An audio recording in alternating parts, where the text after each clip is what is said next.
खबर का रुख करते हाँ। सुप्रीम कोर्ट दे विच एक अहम सुनवाई हुई है मुफ्त वालियां स्कीमां ते जिहड़ियां पोलीटिकल पार्टियां मुफ्त स्कीमां दा ऐलान करदियां ने उस ते सुनवाई हुई है और एक स्पैशल बॉडी बनाउण दे निर्देश दिते ने सुप्रीम कोर्ट वालों। नीति आयोग, वित्त कमिशन, आरबीआई दे नुमाइंदे सुप्रीम कोर्ट ने कहा है कि उस दे विच होने चाहिए ने। सत्ताधारी ते विरोधी धिरां दे मैंबर भी उस स्पैशल बॉडी दे विच शामिल होण, क्योंकि सुप्रीम कोर्ट ने बहुत वड्डी टिप्पणी की है कि यह मुद्दा अर्थव्यवस्था ते सीधा असर पाउंदा है। यानी कोई भी पार्टी सत्ता दे विच आउण दे लई लोकां नूं मुफ्त स्कीमां दा ऐलान कर दिंदी है, बाद चों मुफ्त स्कीमां पूरीआं भी नहीं हुंदियां, सिरे नहीं चढ़दियां। सो इस करके सुप्रीम कोर्ट ने हुण इस मामले दे विच एक अहम जिहड़ा है वो फैसला दिता है या टिप्पणी की है। 11 अगस्त नूं इस मामले की अगली सुनवाई होनी है, पर सुप्रीम कोर्ट ने कहा कि एक बॉडी बनाई जाए, एक स्पैशल बॉडी बनाने के निर्देश दिते ने सुप्रीम कोर्ट वालों। उस दे विच नीति आयोग, वित्त कमिशन और आरबीआई के नुमाइंदे शामिल करने के लिए किया गया है। इस दे नाल सत्ताधारी ते विरोधी धिरां दे मैंबर भी इस बॉडी दे विच शामिल होण। सुप्रीम कोर्ट ने सीधा सीधा कहा कि यह मुद्दा अर्थव्यवस्था ते सीधा सीधा असर पाउंदा है। देश की अर्थव्यवस्था ते, सूबियां की अर्थव्यवस्था ते सीधा सीधा असर पैंदा है, क्योंकि कई बार इन्ने वड्डे मुफ्त वाले स्कीमां दे वादे कर दिते जांदे ने कि बाद दे विच उन्हां नूं पूरा करन दे लई पूरा स्टेट दी जिहड़ी अर्थव्यवस्था है वो हिल जांदी है। पर पार्टियां सत्ता दे विच आउण लई अजिहा करदियां ने, बहुत वारी वो वादे ही रह जांदे आ, उन्हां नूं पूरा भी नहीं कीता जांदा। सो सुप्रीम कोर्ट इस मामले ते सुनवाई कर रहा सी।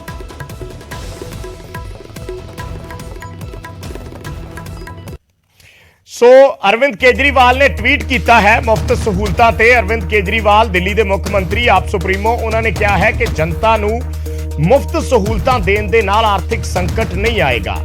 दोस्तां नूं लाखां करोड़ां रुपए दे मुफ्त फायदे देण नाल आर्थिक संकट नहीं आएगा। चोणां तो पहलां ऐलानां ते रोक, अगे क्वेश्चन मार्क लगाया है। उन्होंने कहा है कि ऐलान नाल आर्थिक संकट कित्थों आएगा, इसका निशाना किते होर है। ऐलानां ते रोक नहीं होनी चाहिए। सरकारी बजट दे एक हिस्से तो ज्यादा फ्री ना देण ते विचार हो सकता है। अगे अरविंद केजरीवाल लिखते हैं कि की साडे बच्चों नूं चंगी सिक्ख्या फ्री मिलनी चाहिए है, हर भारती नूं चंगा इलाज फ्री मिलना चाहिए है, या बैंक लुट्टण वालियां दे लोन माफ होने चाहिए ने। देश नूं इस ते विचार करना चाहिए है।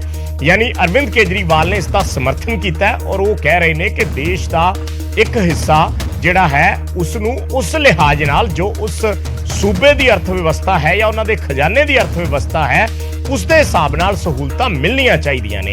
ये गल अरविंद केजरीवाल कह रहे हैं और नाल दी नाल जिक्र उन्होंने चोणां दा भी किया है, क्योंकि अगे हिमाचल के इलैक्शन आ रहे हैं, उस तो बाद उसके नाल गुजरात के इलैक्शन आ रहे हैं, होर कई सूबियां दे विच चोणां होणियां ने जिथे आम आदमी पार्टी जोर शोर नाल हुणे तो लगी हुई है। और पंजाब दे विच भी आम आदमी पार्टी वालों वादे किए गए, एक एक करके उन्हां ते अमल करना भी शुरू किया गया है। हालांकि उसते भी बहुत सारे सवाल ने, पर एक बार फिर दस देने अरविंद केजरीवाल ने की लिखा है कि जनता नूं मुफ्त सहूलतां देण नाल आर्थिक संकट नहीं आएगा।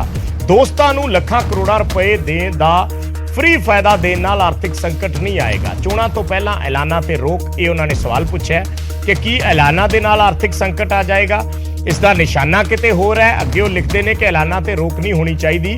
सरकारी बजट दे एक हिस्से तो ज्यादा फ्री ना देण ते विचार हो सकता है। सवाल भी पूछा उन्होंने कि साडे बच्चों नूं मुफ्त सिक्ख्या, मुफ्त इलाज नहीं मिलना चाहिए, या फिर बैंक लुट्टण वालियां दे लोन माफ होने चाहिए ने। देश नूं इस ते विचार करना चाहिए। ते अगली वड्डी खबर का रुख करते हाँ। न्यूज़ 18 की खबर का असर होया है आयुष्मान योजना नूं लैके। आयुष्मान योजना ते हुण सरकार एक्शन चाहिए। खजाना मंत्री हरपाल चीमा का यह बयान आया है। दरअसल न्यूज़ 18 ने खबर दिखाई सी कि पीजीआई ने इलाज बंद कर दिता है आयुष्मान योजना के तहत, क्योंकि सरकार पैसे नहीं दे रही। तो हुण उन्होंने कहा है कि पीजीआई नूं आयुष्मान योजना के पैसे भेज दिते गए ने ते कल तो इलाज फिर शुरू हो जाएगा। यानी जो ये खबर आईयां सामने तो हुण सरकार एक्शन चाहिए और हुण खजाना मंत्री का यह बयान आया कि पीजीआई नूं पैसे रिलीज कर दिते गए ने, राशि जारी कर दी गई है। और नाल दी नाल उन्होंने कहा कि बाकी सरकारी अस्पतालों नूं भी अदायगी कर दी गई है। कल तो फिर मुफ्त इलाज है जिहड़ा आयुष्मान स्कीम के तहत तो शुरू हो जाएगा। पैसे ना मिलने करके दस दिए कि इन्हां हस्पतालों ने इलाज रोक दिता सी। पंजाब दे भी बहुत सारे ऐसे हस्पताल ने जिन्हां वालों इलाज रोकिया गया सी।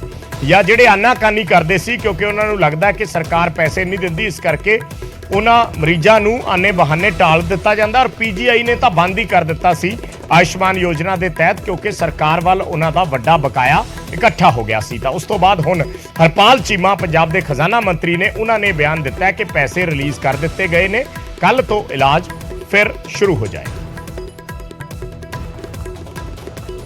ਜਿੰਨੇ ਵੀ ਬਕਾਏ ਪੰਜਾਬ ਸਰਕਾਰ ਵੱਲ ਪੈਂਡਿੰਗ, ਚਾਹੇ ਸਰਕਾਰੀ ਹਸਪੀਟਲ ਦੇ ਸੀ ਚਾਹੇ ਸਰਕਾਰੀ ਦੇ ਸੀਗੇ, ਉਹਨਾਂ ਵਿੱਚੋਂ ਜਿਹੜੇ ਸਰਕਾਰੀ ਹਸਪੀਟਲ ਦੇ ਸੀਗੇ ਉਹ ਸਾਰੇ ਜਾਰੀ ਕਰ ਦਿੱਤੇ ਗਏ ਨੇ। ਕਿ ਜਿਹੜੇ ਪ੍ਰਾਈਵੇਟ ਦੀ ਗੱਲ ਆ ਗਈ, ਉਹਨਾਂ ਵਿੱਚੋਂ ਕਈ ਜਗ੍ਹਾ ਤੇ ਜਿਹੜੀਆਂ ਥੋੜੀਆਂ ਬਹੁਤੀਆਂ ਬਹੁਤ ਸਾਰੀਆਂ ਕੰਪਲੇਂਟ ਆ ਰਹੀਆਂ ਸੀ, ਉਹਨਾਂ ਦੀ ਜਿਹੜੀ ਜਾਂਚ ਵੀ ਹੋ ਰਹੀ ਹੈ। ਔਰ ਦੂਜੇ ਪਾਸੇ ਇਹ ਸਕੀਮ ਸੀ ਜਿਹੜੀ ਇਹ ਪੁਰਾਣੀ ਸਰਕਾਰ, ਕਾਂਗਰਸ ਪਾਰਟੀ ਦੀ ਸਰਕਾਰ ਨੇ 29 ਦਸੰਬਰ 2021 ਨੂੰ, ਉਸ ਸਮੇਂ ਜਿਹੜਾ ਕਗਾਰ ਇੰਸ਼ੋਰੈਂਸ ਕੰਪਨੀ ਦੇ ਨਾਲ ਹੋਇਆ ਸੀ, ਜਿਹੜਾ ਸਮਝੌਤਾ ਇੰਸ਼ੋਰੈਂਸ ਕੰਪਨੀ ਦੇ ਨਾਲ ਹੋਇਆ ਸੀਗਾ, ਉਹ ਰੱਦ ਕੀਤਾ ਸੀਗਾ। ਔਰ ਉਸ ਤੋਂ ਬਾਅਦ ਟਰਸਟ ਮੋਡ ਤੇ ਚੱਲ ਰਹੀ ਆ।